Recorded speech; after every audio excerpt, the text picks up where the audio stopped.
안녕하세요. 워런 버핏처럼 매일 신문을 박지원과 함께 읽으면서 투자의 고수가 됩시다. 오늘 8월 23일 화요일 순서입니다. 어, 어제 저녁에 밤에 퇴근을 하는데 깜짝 놀랐습니다. 차문을 열었더니 밖에서 에어컨 바람이 들어오는 거예요. 그, 바깥 기온이 얼마인가 확인해 봤더니 24도 이렇게 나오길래 야, 우리 절기로 따지면 지난번에 입추가 있었고 그죠? 조만간에 이제 처서가 있는 걸로 제가 봤었는데 가을이 오고 있습니다. 어, 더운 여름이 끝날 것 같지 않았지만 그리고 비가 그렇게 많이 오면서 거의 뭐 홍수가 났었지만 다시 여의도를 오면서 그 올림픽대로 옆에 한강공원에 이래 보니까요 다시 빠르게 정상화되고 있더라고요. 주식시장도 여러 가지 여건이 빨리 개선이 되면서 회복이 됐으면 좋겠습니다. 그런데 저도 마음이 빨리 뭔가 호전이 됐으면 좋겠습니다라고 말씀을 드렸잖아요. 제가 최근에 이제 뭐 제시 리버모 관련된 책이 나오더라고요. 그 책에 대한 이제 추천사를 적기 위해서 그 책을 보고 있는데요. 그 책을 보다 보니까 그 제시 리버모라고 어느 투자자의 회상이었나요? 그 책이 있었고 최근에 이제 다시 뭐 책이 하나 나오는 것 같은데 거기서도 그런 얘기를 있습니다. 월스트리트의 주식시장에서는 아무것도 변하지 않는다. 모든 것이 변해도 주식시장이 변하지 않는 건 바로 인간의 본성이 절대로 변하지 않기 때문이다. 제시 리버모 이렇게 돼 있더라고요. 사람의 본성은 변하지 않습니다. 그래서 방금 저도 빨리 정상화가 됐으면 좋겠습니다. 환율도 빨리 정상화가 되고 주식시장도 빨리 올라가고 그렇게 해서 우리 고객들의 수익률이 빨리 좋아졌으면 빨리 목표 수익률 한 15%에서 25%를 벌었으면 좋겠다. 이게 인간의 본성입니다. 네. 그렇지만 인간의 본성대로 주식 투자하면 수익이 안 납니다. 안 나기 때문에 그나마 그 인간의 본성을 극복하고 시간 주식 투자의 대가들이 다 그렇게 얘기하지 않습니까? 그죠? 우리는 기업 가치의 변화에 투자를 하는데 그 가치의 변화에는 이제 시간이 필요하다고. 그래서 시간이 다 해결해 준다. 뭐 이런 얘기를 많이 하셨습니다. 하지만 그 변화가 이제 더 악화되는 건지 아니면 최악을 지났는지 아니면 개선되다가 다시 또 악화되는지 그런 부분을 이제 살펴봐야 되고요. 우리나라 주식시장은 7월 4일인가 2270 찍고 나서 2500을 돌파했다가 지금 2450 정도 쭉 올라가다가 약간 눌림목을 주는데 잭슨홀 미팅에서 제롬 파월이 이제 연설이 남았다 뭐 이런 것 등등 해서 또 쉬어가는 빌미가 되고 있지 않습니까? 그죠? 그렇지만 미국 시장도 나스닥이 바닥에서 거의 50% 낙폭에 50% 회복했었죠. 회복하고 이틀 쉬고 있습니다. 그런데 우리 마음은 쉬지 않고 빨리 계속 빠른 시간 안에 이렇게 올라가기를 바랍니다. 그 조급함을 이겨낸 사람한테만 이제 투자 수익에 그런 보상이 있다라고 생각을 합니다. 첫 번째 기사는 400억 원 피카소의 연인부터 자코메티 조각까지 거장들 한 작품이 한국 온다라고 되어 있고요. 프리즈 서울 주요 출품작 발표에서 베이컨, 앤디 워홀, 바스키아, 거장 작품 모은 마스터스 섹션 세계 대표 화랑 미술관급 전시라고 되어 있습니다.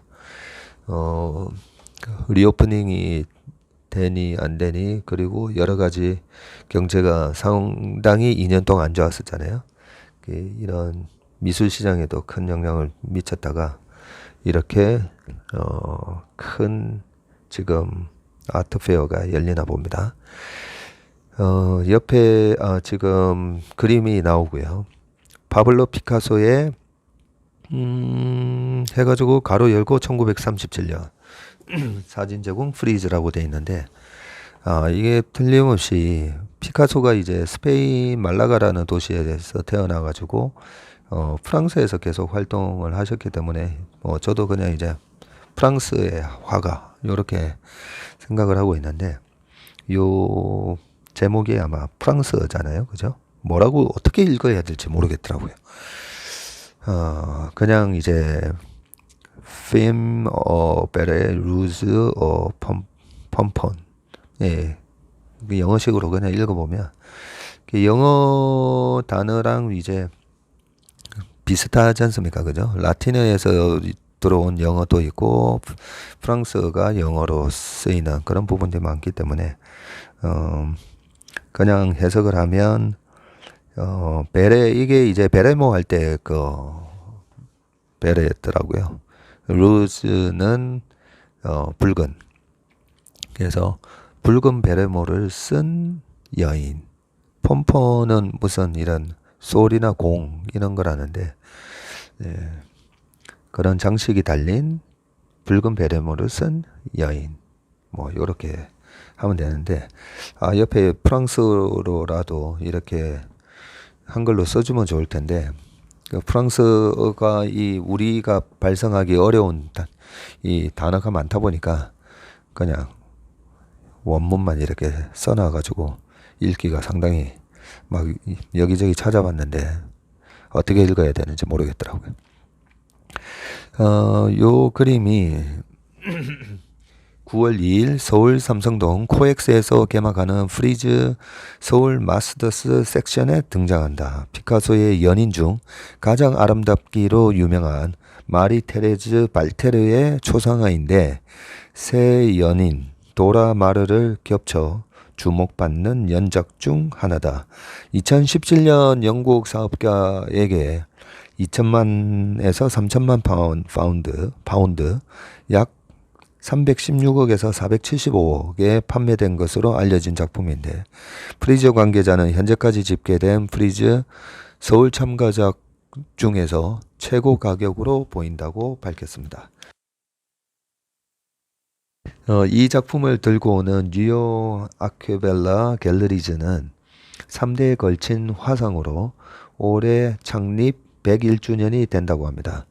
이번에 프란시스 베이컨, 앤디 워홀, 장 미셸 바스키아, 알베르토 자코메티, 빌럼 드코닝 등 거장들의 작품을 대거 공개한다. 이곳을 포함해서 총 18개 화랑이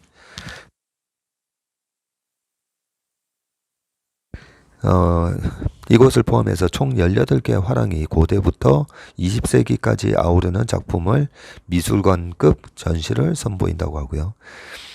카스텔리 갤러리는 팝아트의 거장 로이 리크텐스타인의 1980년대 작품만 소개한다. 한국 단색화를 국제 무대에 처음 선보였던 도쿄 갤러리는 김환기, 윤영근, 박서보는 물론 세키네 요시오, 스가 기시오 등 일본 전후 작가 작품을 내놓는다.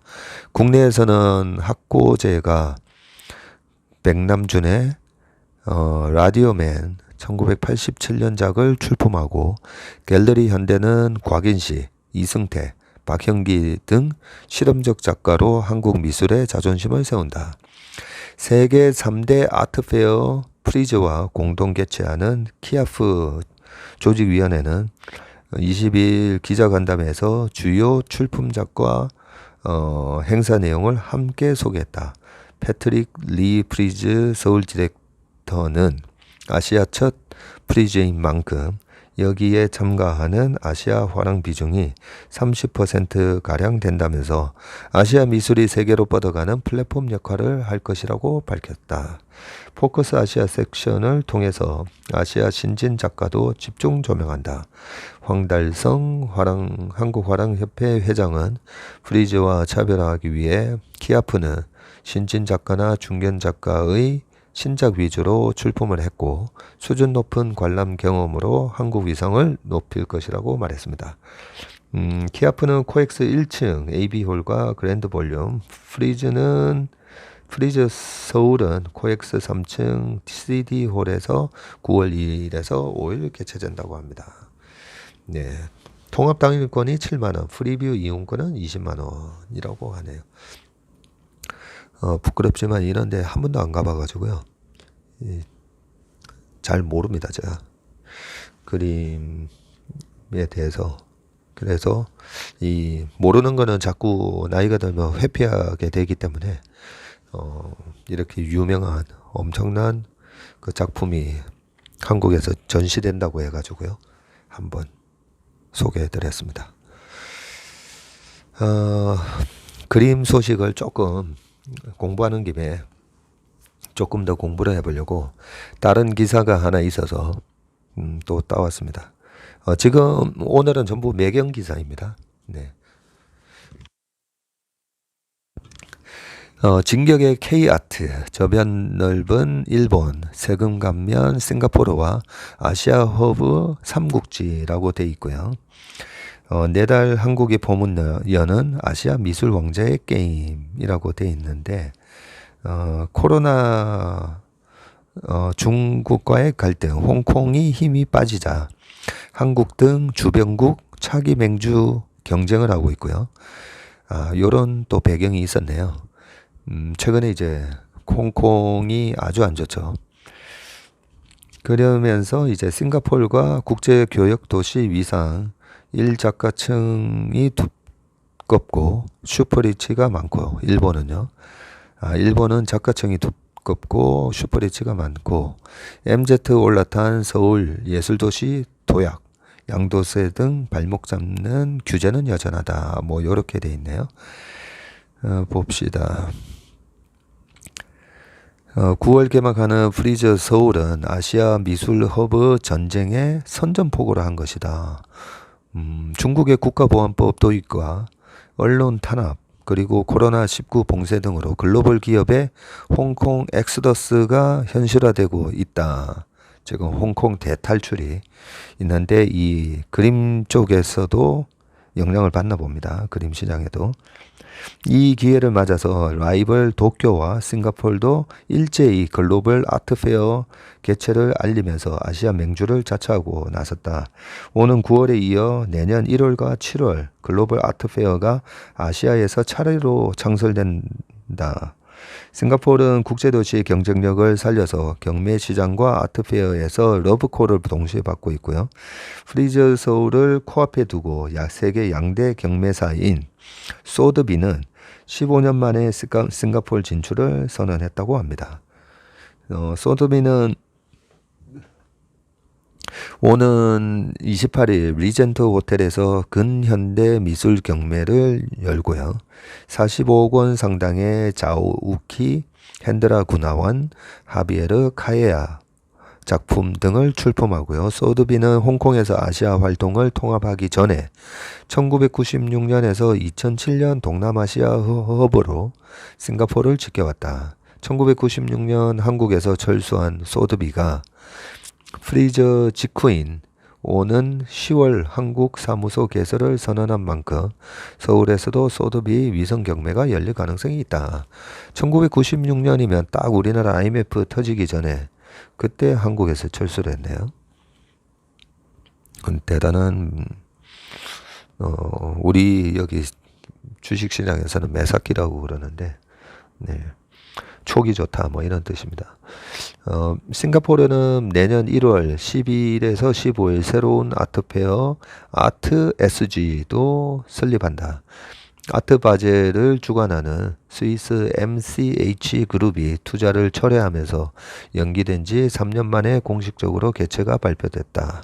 랜드마크인 마리나베이 샌즈 컨벤션 센터에서 개최되는 아트 SG에는 마리나베이 샌즈 이게 이제 그 건물 3개 위에다가 배를 얹어 놓은 듯한 그런 호텔이지 않습니까?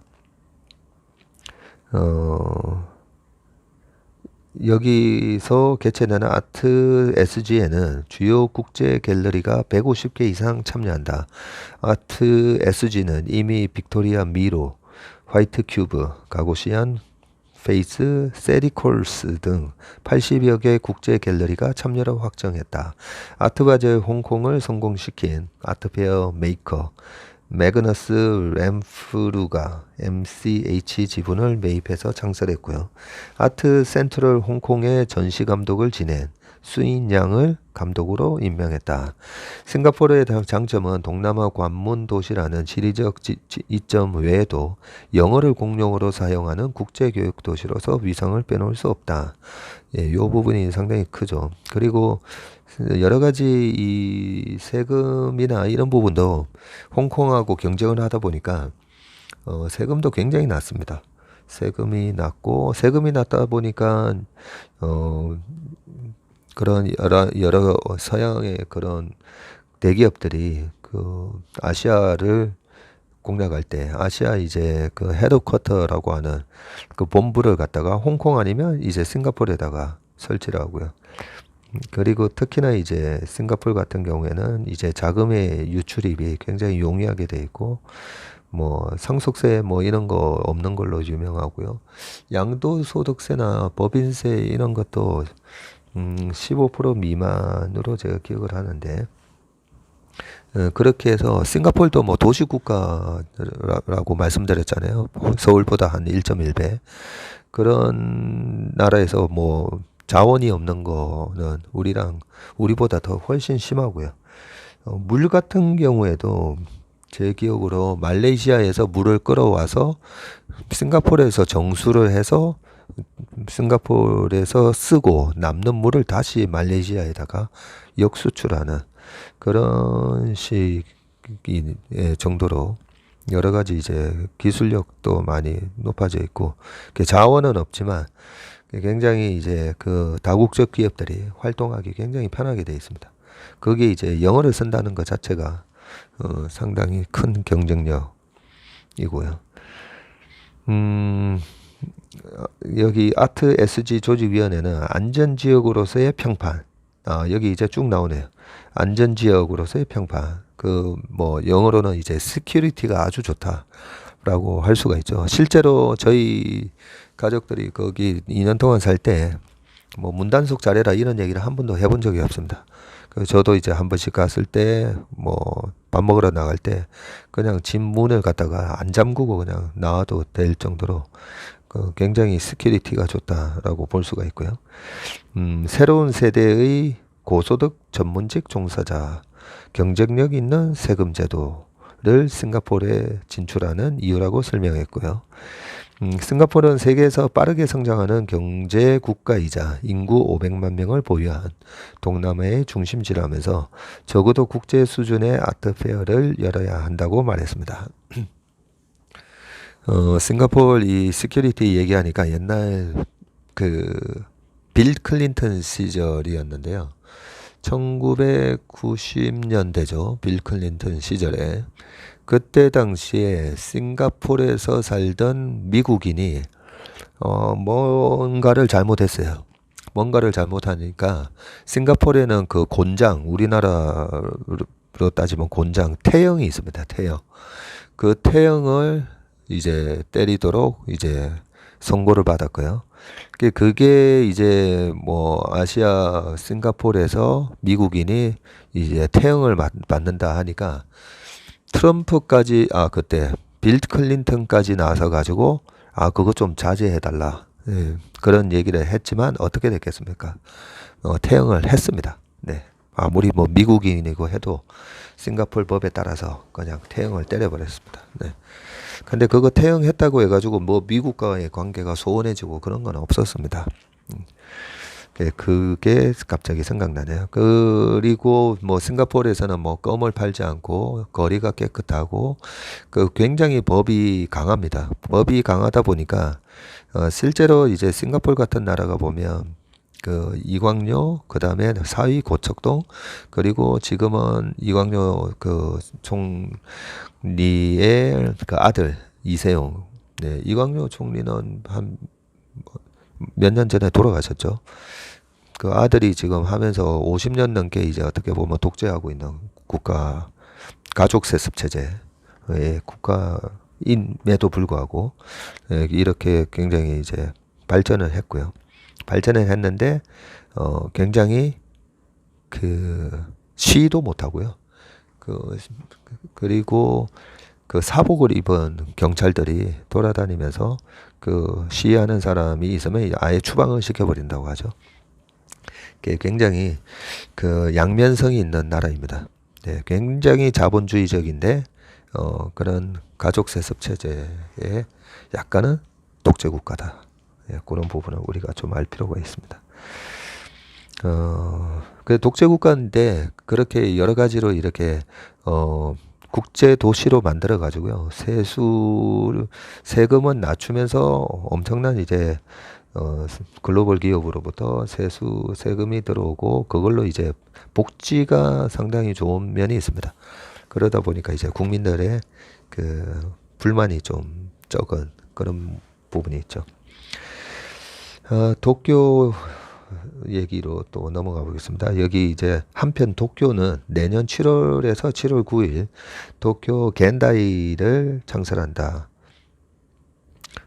동경현대네요. 동경현대. 예.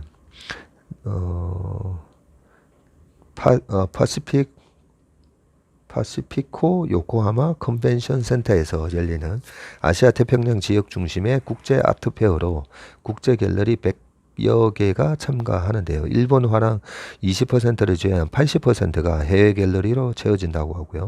도쿄 겐다이 조직위원회는 일본은 세계 3위 경제 대국이며 도쿄는 세계 최대 도시 경제권을 형성하고 있다.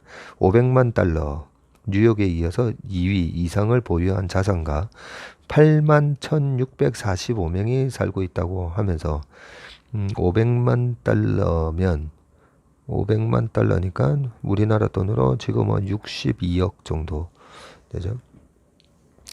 65억. 네. 65억 정도 이상을 보유한 자산가가 8만 1645명이 살고 있고 아트 SG와 마찬가지로 램프루가 설립하는 아트 페어로 일본의 구글 아트 앤 컬처와 세존 갤러리 디렉터 출신인 에리 다카네가 감독으로 선임됐다. 다카네 감독은 일본의 경제력과 문화적 역할을 감안할 때 국제 수준의 아트 페어를 신설하기에 적기라고 말을 했습니다. 예. 마이다스의 손으로 알려진 이 램프루는 아트 어셈블리 공동 창업자로 아트 SG와 도쿄 겐다이 창설을 모두 이끌며 서울과 경쟁하고 있다고 합니다. 서울은 키아프와 공동으로 개최되는 프리즈 서울을 계약기간 5년 안에 성공적으로 안착시켜야 하는 숙제를 안게 됐고요. 서울에 비해서 도쿄와 싱가포르는 초고액 자산가 인구가 더 많고 글로벌 기업 진출도 활발하다. 일본은 세계 시장에서 활약하는 작가층도 두껍고 다행인 것은 최근 들어서 아시아에서 첫손에 꼽힐 만큼 예술도시 서울의 매력도가 급격히 높아지고 있는 점이다. 그럼에도 불구하고 서울이 아시아 미술시장의 허브로 자리 잡기 위해서는 지속적인 정부 지원과 미술시장 규제 완화가 시급하다. 아트페어와 미술시장의 성숙은 예술가들에게도 생존을 위한 생태계 구축 역할을 한다. 한국에서는 최근 미술관 건립 등 인프라 구축에 민간 공공투자가 활발하게 이루어지고 있지만 정작 거래 시장을 성숙하게 만들기 위한 규제 완화는 답보 상태다. 한국은 일본, 싱가포르와 동일하게 미술품의 취득세가 부과되지 않아서 아트페어 유치에 유리한 조건을 갖추고 있다. 하지만 한국에서는 여전히 자국 내 컬렉터들이 초고가 작품 구매를 고민하게 만드는 양도세가 부과된다. 생존 작가 작품은 지금 양도세가 면제입니다.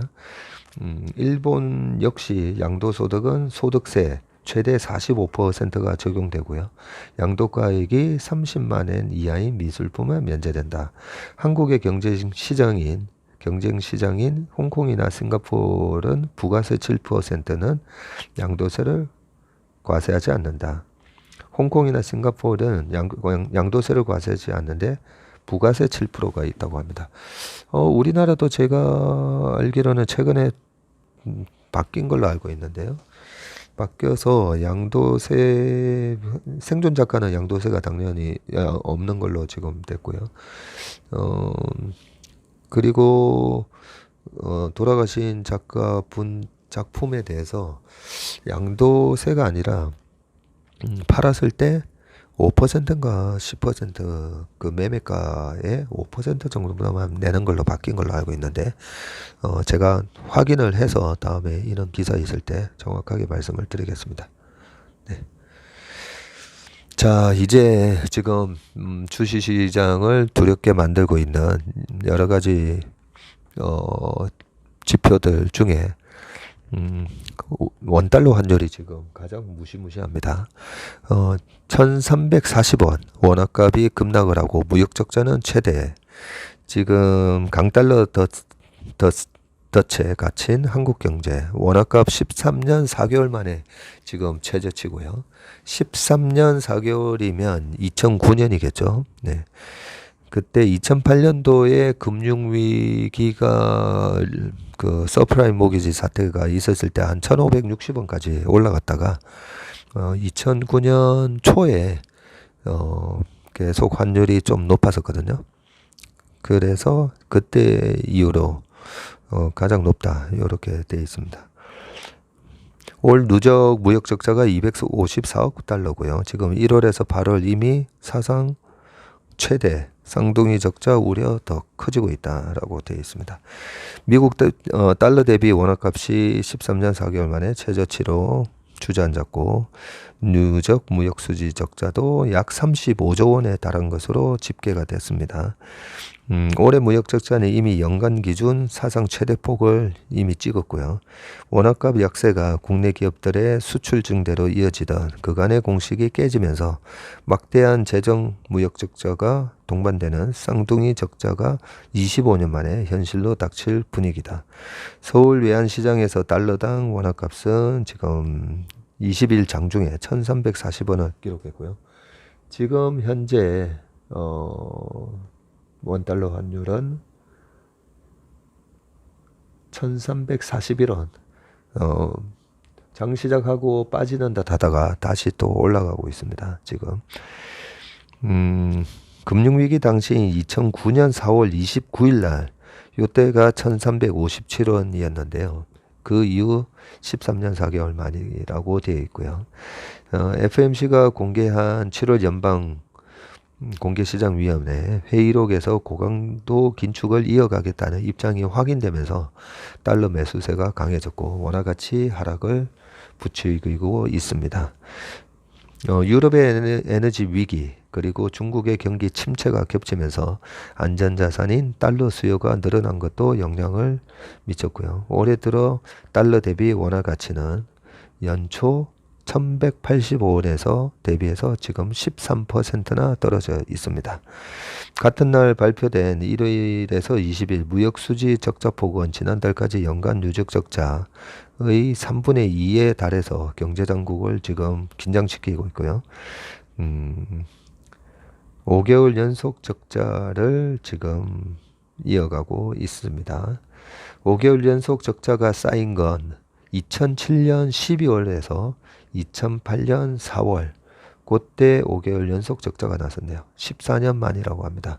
올해 누적 적자액은 254억 달러이고요. 연간 기준 직전 최대치는 1996년도에 206억 달러였다고 합니다. 그때 IMF 딱 오기 전이었네요. 1996년도에 206억 달러.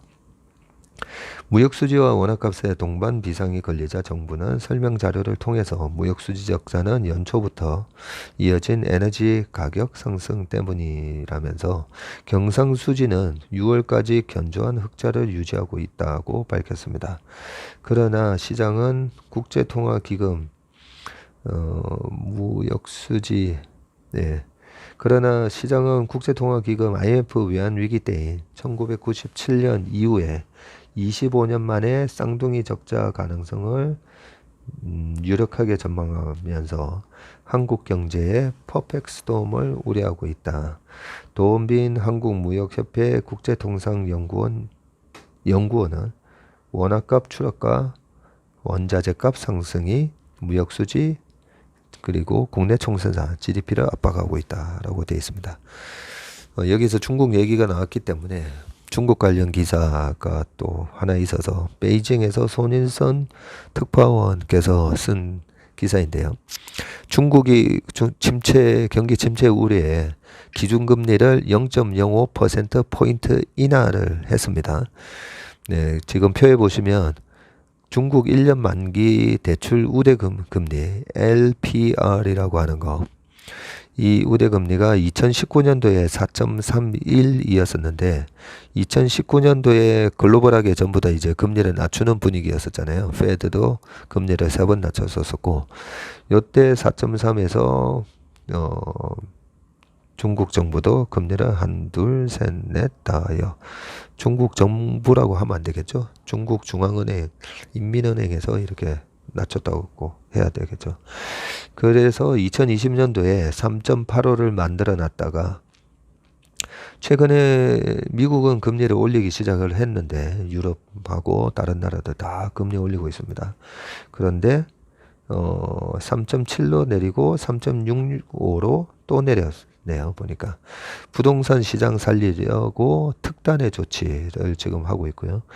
1년 만기 LPR이 7개월 만에 인하, 달러당 위안화는 2년 만에 지금 최저치라고 합니다.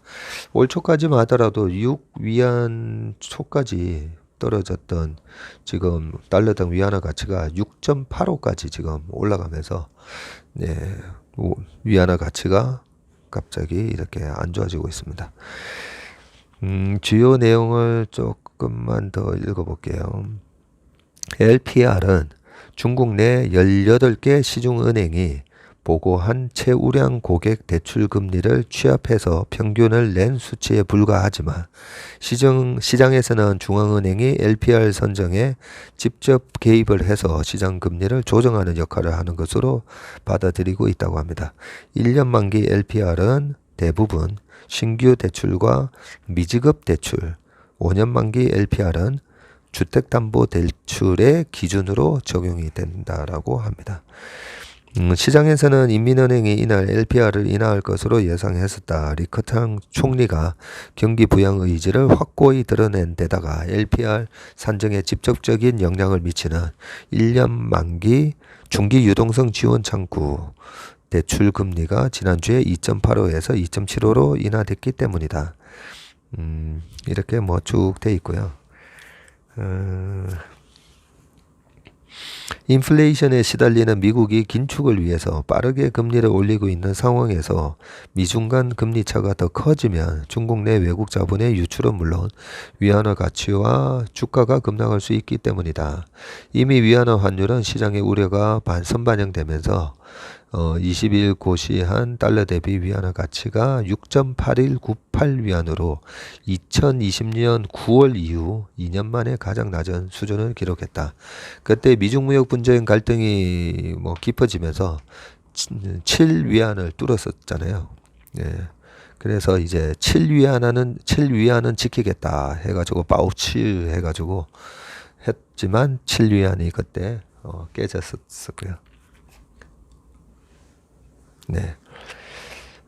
그렇습니다. 그 5년 만기 LPR이 지금 1년 만기 LPR보다 큰 폭인 0.15포인트를 인하를 했는데 이 5년 만기가 지금 주택담보대출 모기지 금리의 기준으로 쓰이고 있기 때문에 아마 그런 것 같고요.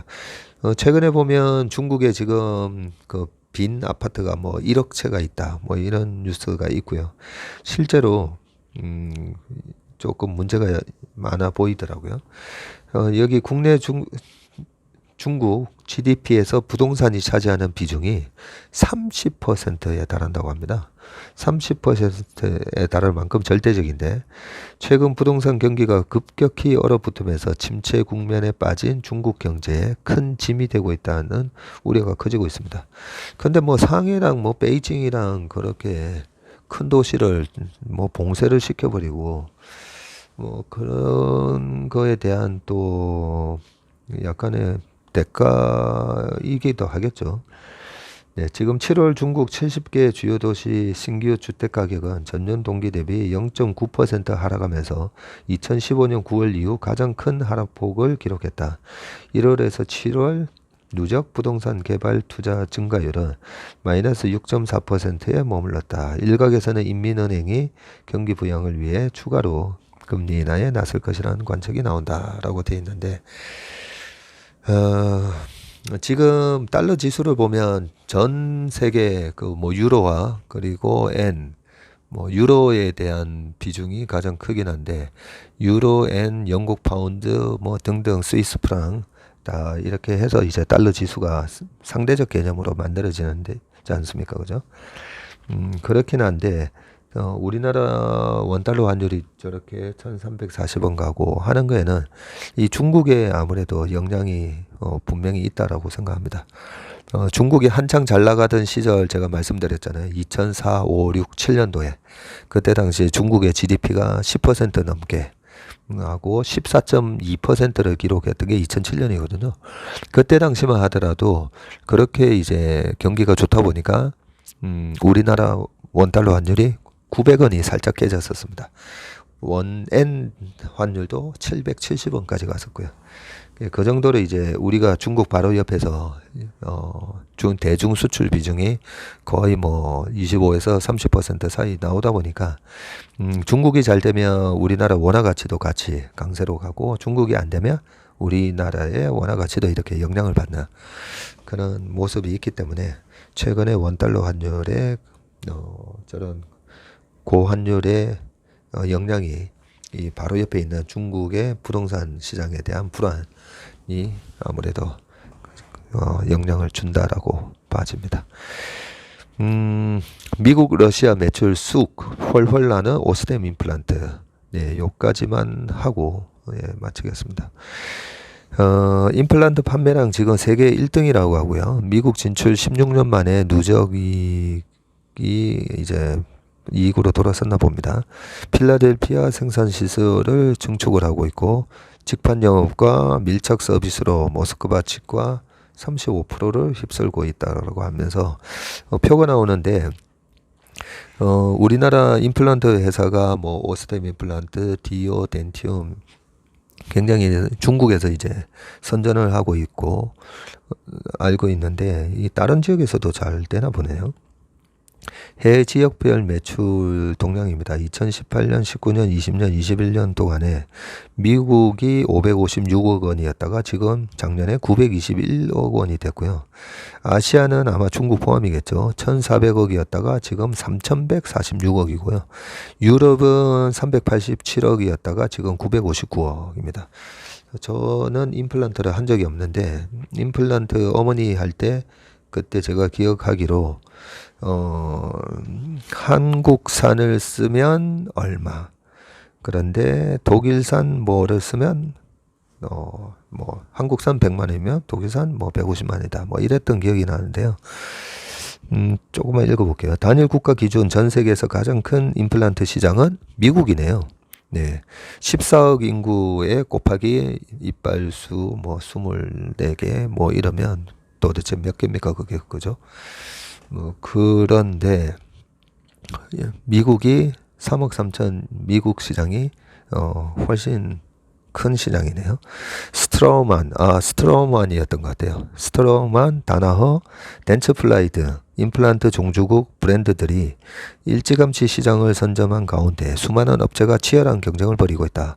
의료 품목인 임플란트는 품질과 안정성이 중요해서 치과 의사들 사이에서도 선택 기준이 까다롭다. 특히 미국 치과 임상의들은 유난히 임플란트 업체의 업력과 인지도를 중시하고 익숙한 제품을 고수하는 것으로 유명하다. 보수적인 미국 시장에서 현지인 직원들조차 성공 가능성이 없다고 볼 정도로 낮은 인지도와 신뢰도에 고전하기를 16년 꾸준한 인적 물적 투자와 임상 교육 끝에 법인 설립 13년 만인 2019년부터 흑자를 달성하기 시작했다. 이후 매출이 커지더니 흑자 실현 3년 만인 올해 그간 누적 적자 해소를 앞두고 있다. 임플란트 판매량 세계 1위 자리를 5년째 지키고 있는 오스템 임플란트 이야기다라고 하네요. 얼마 전에 그 2천억대 횡령 이것 때문에 이제 거래 정지가 됐었잖아요. 이렇게 장사를 잘 하시는데 직원 관리를 조금 잘 하시지. 그렇게 이 좋은 이미지에 장사를 이렇게 잘하고 우리나라 임플란트를 세계 1등으로 만드셨네요. 이경래 오스템 임플란트 미국 법인 정께서 2006년 미국 현지 법인을 설립한 이래 2006년에 그간 누적 투자액이 2,200만 달러에 달한다. 2019년 첫 흑자 달성 이후 3년여 만인 올해 9월께 누적 이익금이 투자 금액을 초과할 것으로 예상돼서 진정한 의미의 이익 실현 구간에 들어설 전망이다.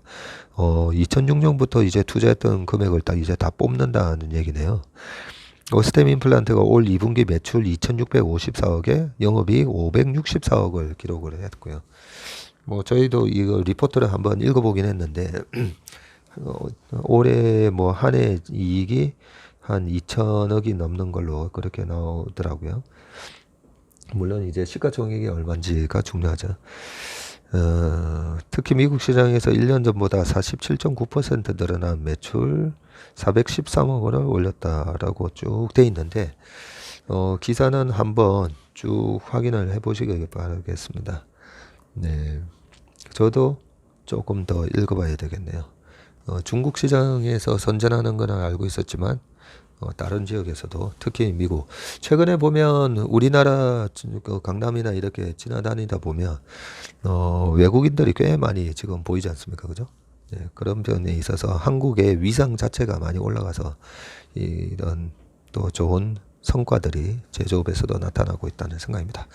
네, 시간이 너무 많이 지났는데요. 오늘 웜의 신박 순서는 여기서 마치도록 하겠습니다. 건강한 하루 되시길 바라겠습니다. 감사합니다.